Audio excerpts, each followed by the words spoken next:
Buongiorno, dobro jutro, guten Morgen. Buondì.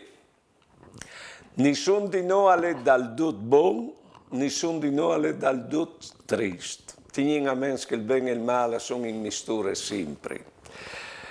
Tes ideologie, tes religioni e anche tes persone.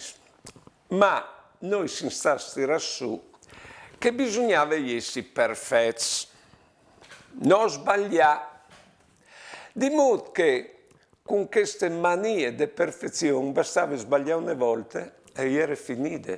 A tutti nascevano in senso di colpe e chi altri si puntavano il dito contro di te e la voglia di vivere a tutti spariva.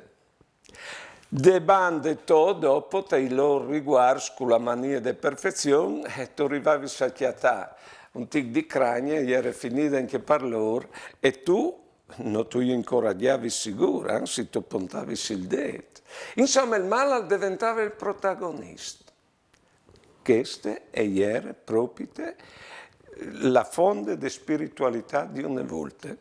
Poi bene, tale giudizio universale è il Signore, non l'ha neanche in mente il male come infatti, ma dove il ben come infatti e che non vi fate. Non si può dare sia partire dal ben e slargiante il ben, coppa il male. In no prendi tutto e dopo tocchi altri. Buone giornate e buone vite.